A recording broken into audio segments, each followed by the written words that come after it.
Thank you so much for moving up just a little bit there. Hang out with the rest of us here. Yeah.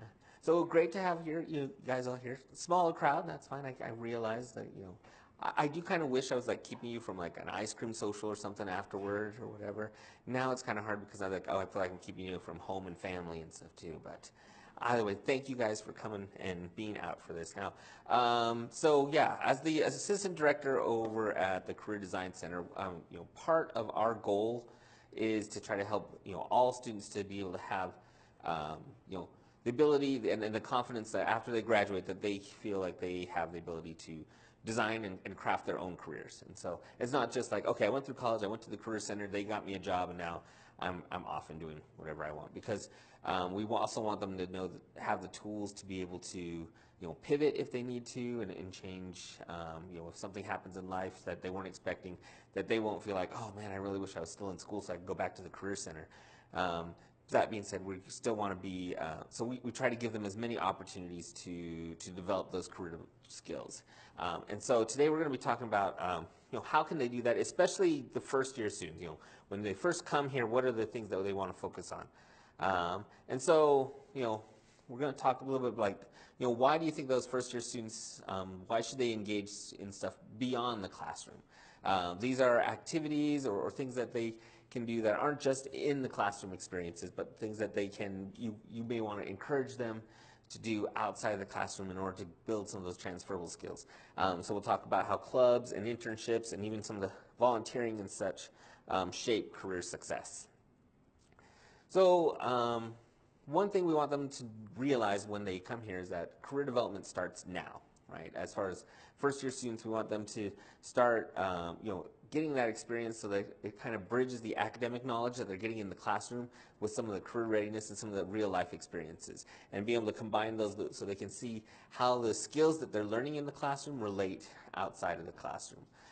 This is especially, some majors, they're like, okay, I know exactly what I'm going to be doing. I'm studying what I'm going to be working in.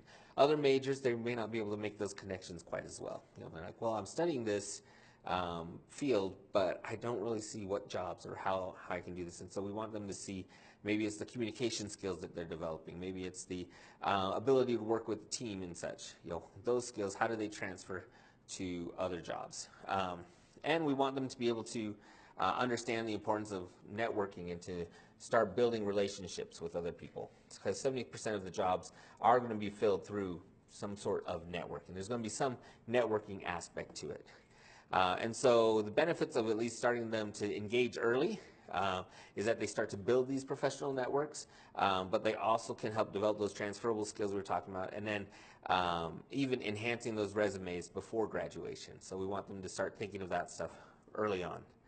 At the Career Design Center, we have, after talking with a bunch of faculty and administration, and using a lot of the theories and such, we wanted to develop overall career learning outcomes. This is what we want every student to walk away with once they've, gone through USU. We want them to at least be able to explore and understand their self.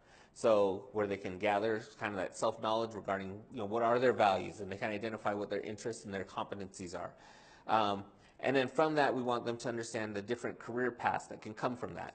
So these are the things like understanding, which career paths are there that relate to their majors, that they know that it's not just the one path that they have to take, but there are other options, and that through that they can at least align with that understanding of themselves, that they can align it with those values and such to help determine which paths are going to be the right ones for them.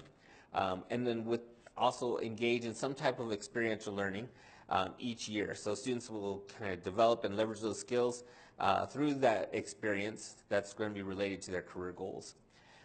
As well as we want them to understand the importance of developing that social capital so that they can start building those networks through different professional contacts as well. So they can know that it's more than just necessarily with their friends that they meet at school, but they realize that they are building networks with professors, faculty members, employers that they have, as well as even their own colleagues here that they're studying with in more of a professional setting as well. And through that, hopefully they'll be able to feel confident in designing and launching their own career plans. So they can identify, oh, these are my career goals. this is how I make a plan of action for that and to achieve those goals, and then I'm going to be able to take action to build that way toward their own career goals. So we divided them out between each year, comes like different activities, and I'm just going to be focusing on the first year here, but if you wanted to learn more about it, I highly recommend. We have a program in the Career Design Center called the Career Champions. It's essentially, one, we get a newsletter, but we also have different training sessions and stuff that kind of help you learn how to integrate more career development into the classroom. This, however, is some of the things we want to focus on for at least our first year students, that they can, like explore and understand their self, that they can, all of those goals right here. This is kind of a brief shot of it, but today we're just going to talk a little bit more about how they can engage in some type of experiential learning during those first years. And with that, a little bit of developing their social capital as well as using it to understand their pathways. So some of the opportunities that a lot of students will have during their first year. One probably would be like different clubs and organizations. A lot of times we're talking with students, especially early students. Sometimes we're helping them with their resumes, or sometimes we're trying to help them see what kind of experiences they have. And they're like, oh, I've never worked at all. Or maybe I did a part-time job in high school, but that's about it. And it was totally unrelated to my career. Then we start talking to them like, okay, what other experiences have you had? And we kind of help identify this. And one, for example, would be clubs and organizations. Highly encourage first-year students to join, different clubs or be a member of different organizations here on campus. But not just to be a member, to actually be an active participant in it, to try to, figure out, what kind of ways they can either be in leadership positions or at least do some meaningful work within those organizations, so they can gain those experiences of, maybe it's planning an event and bringing it to completion, or it could be trying to help lead and recruit people into their organizations, but it helps get them that experience that they would need. Another thing would be volunteerism. Many students don't realize that if it's not, will think, oh, if it's not paid, then I shouldn't put it on my resume, right? This isn't a qualified experience. And we want to tell them, no, if this is something that you're passionate about, and even though you're not being paid for it, there's a lot of great ways that you can use the things you're learning in the classroom or some of the skills that you already have and apply them to the work that you're doing. And so we try to encourage them to go out and to find some ways to volunteer within the community, and to build up, with the mindset of, I'm doing this not just because I care about this organization, but also because I want to help build my skill set. Another one would be on-campus jobs. And on-campus jobs can be a great way for students to not only gain experience, but also gain a connection with different staff and faculty. And we're going to talk a little bit more about on-campus jobs in more detail.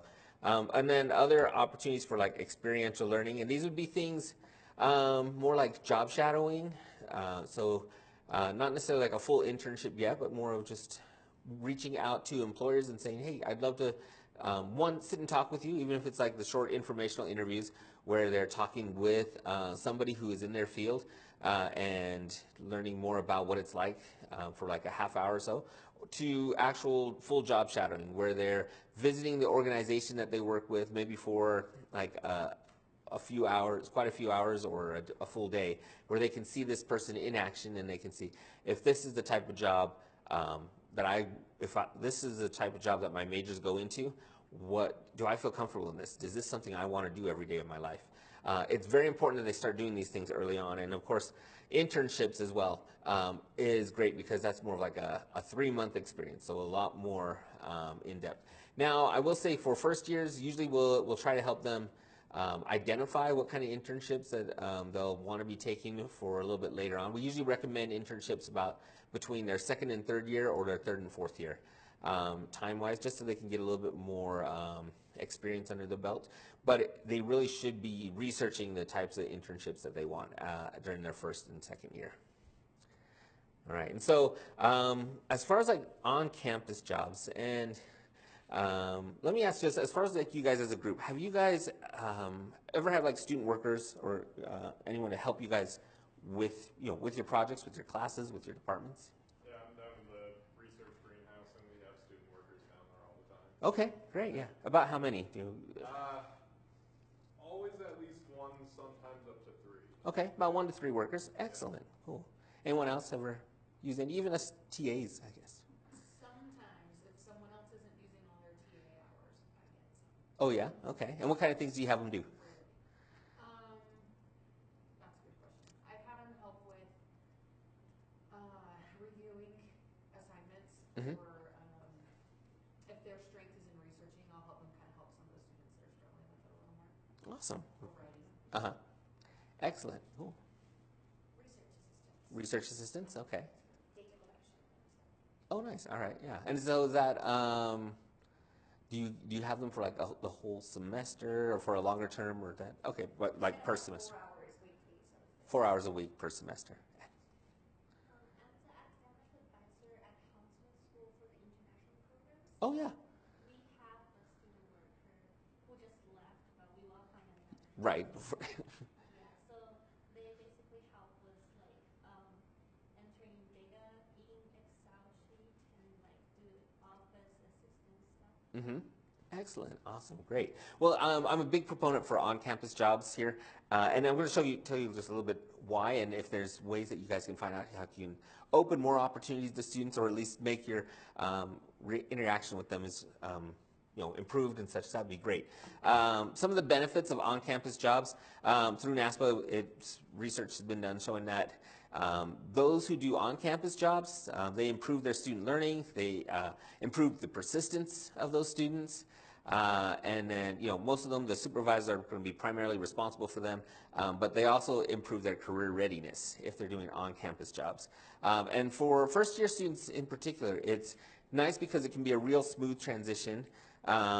They have flexible hours and kind of gives them sort of that financial independence. So if you imagine like a first-year student who hasn't had a job, or maybe they're just moved into Logan the first time, right?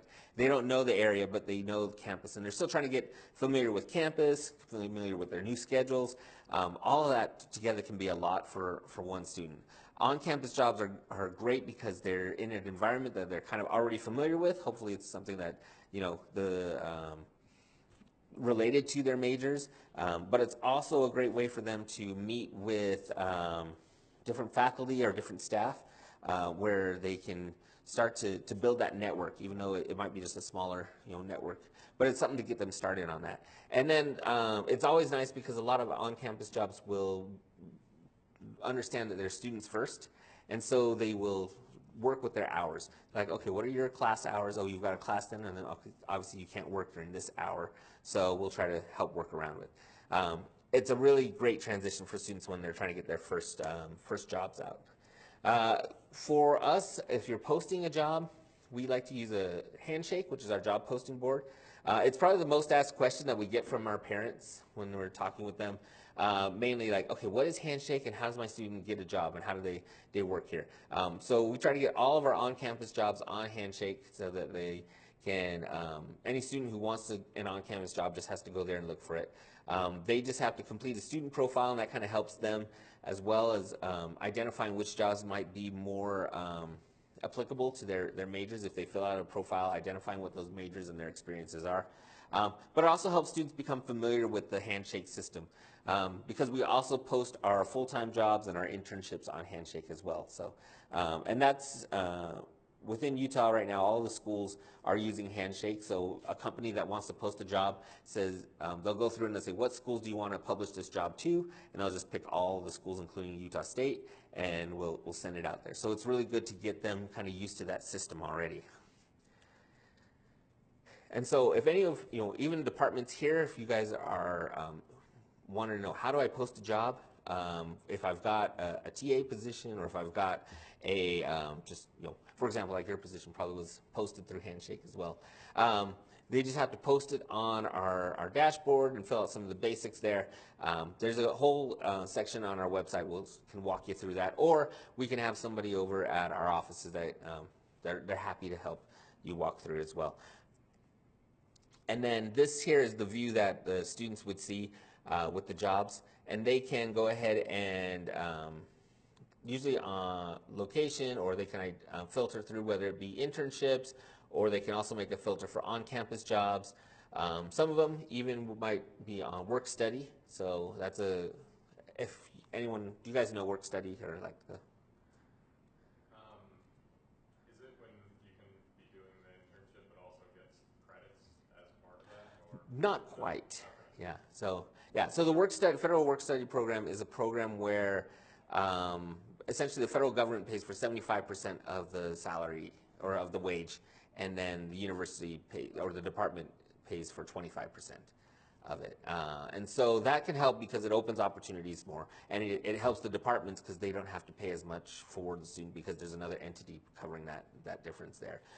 It is limited to students who qualify for work study, so they have to fill out the FAFSA and be able to make sure that they have some sort of need, but it comes out of the needs base, so they don't necessarily have to take out loans to cover that. They can do a federal work study program instead. But it can be beneficial for all the groups there because of that. Do you know if the federal work study program will be impacted by changes in student loan funding processes? I don't know, unfortunately. That is a question, but a good question. But I don't know what those changes might be. It's one that we're like, okay, keep an eye on it, see if what's going to happen to it, or if anything, because of those changes. Is the work study something that if a student wants to intern at a company, that the government would cover that 75% and the company would be responsible for that 25%? There are, Campus only. yeah, it's not campus only. There are some details if like community-based programs as well, but it wouldn't necessarily be with a private company, from what I understand. It can be outside the university, but they have to know how to work it and apply for that. Yeah. So that's kind of how to get the job and such. But as far as